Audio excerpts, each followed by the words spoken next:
Extra extras. There's still time to post. Here it is. VEDA number 4. I'm caught up.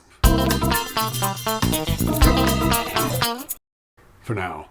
DVD extras. Yeah, it's all extras today. All extras.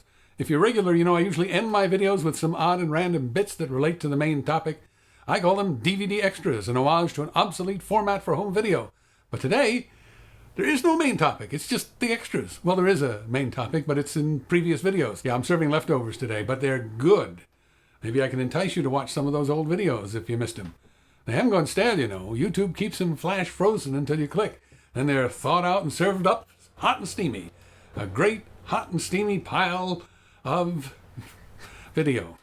Here's more about that book I unboxed. It's about François Truffaut, one of my favorite directors. Over the course of Truffaut's career, he'd show up in New York City every few years to publicize his latest project. The New Yorker magazine would send Lillian Ross to interview him for their Talk of the Town section, little snapshots of a too-short life, almost 5 years apart. Each visit, she got him to share insights into the passions that drove him as a filmmaker. It's a limited edition of 500 copies. I'll link you to an article about it. Thanks again, Glenn Lambert. From my review of Sunset Boulevard. Do you know about the original opening? The one that almost killed the picture? As released, the film as we know it opens like this. We see the words Sunset Boulevard stenciled onto the side of a curb.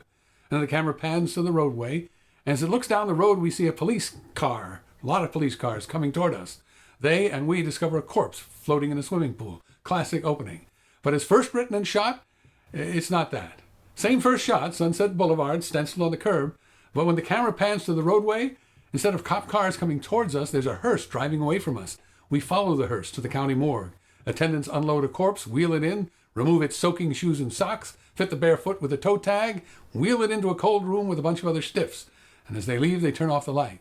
When the living leave, the morgue suddenly turns into Toy Story. Yes, seriously. When the living attendants leave, the dead sit up and start to talk to each other. They welcome the new guy. They all get to chatting about how they died, and then the new guy tells his story.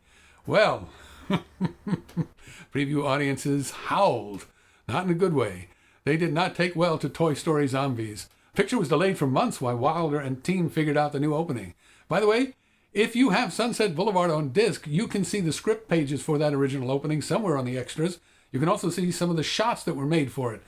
Sadly, the finished, produced version of the morgue opening, the one that nearly killed the picture, has never turned up. I'm still hoping. 1950 was a banner year for movies about older actresses. Older's a relative term, of course. I'm older now than they were then. There was Sunset Boulevard, about a 50-year-old silent film star. There was All About Eve, about a 42-year-old Broadway star getting pushed aside by a scheming young actress. At Oscar time the following year, all three of those leads were nominated. Gloria Swanson and Bette Davis, the older stars, and Ann Baxter, the up-and-comer. I have a feeling they all canceled each other out in the voting, and the Oscar went to a luminous comedian in her first starring role, Judy Holliday. From my review of Dawn of the Planet of the Apes.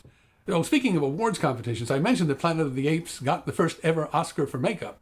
But in 1968, there were two major films with apes. Planet of the Apes, and do you remember the other one? 2001, A Space Odyssey, the famous Dawn of Man sequence. Planet of the Apes got the Oscar for those cheesy-looking ape masks, but the ape men in 2001 really looked like apes. They got nothing. Maybe the 2001 apes were so well done, the voters didn't know it was makeup. Maybe they thought they were looking at apes. From my review of Gods and Monsters, the story of the man who directed the classic Universal Frankenstein with Boris Karloff. I didn't get a chance to talk about the book, the novel. Have you read the book? Frankenstein was written by a teenage girl. Talk about young adult fiction. She wrote almost 200 years ago. Have you read it?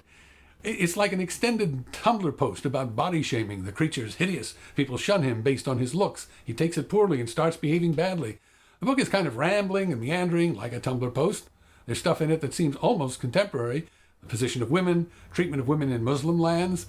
But it does go on, like Tumblr. No GIFs, though. But it does go on, like Tumblr. Alternate read. No GIFs, though. Frankenstein has been the subject of more than 50 movie adaptations, beginning in 1910, with a one-reel version from the Edison studio. You can find that on YouTube if you look for it. Frankenstein, 1910. In our day, the theme of creating life is more popular than ever, but the means have shifted from reanimating corpses to programming artificial intelligence. Somehow, though, whatever the tech, the brains keep coming out abnormal. Which reminds me, I talked a little about the Frankenstein-Sherlock connection. The actors Benedict Cumberbatch, Johnny Lee Miller, both playing Frankenstein and the Creature, and Sherlock. Ian McKellen now, who played the man who directed Frankenstein, playing an old retired Sherlock? I left out the most important Frankenstein-Sherlock connection of them all, and I need to thank Currently Disconnected for reminding me.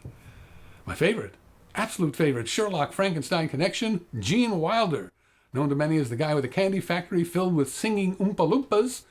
Gene Wilder was the star writer and director of The Adventures of Sherlock Holmes's Smarter Brother, as well as the star and co-writer of Mel Brooks's Young Frankenstein.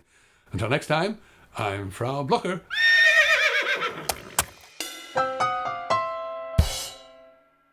DVD extras. What, you want more?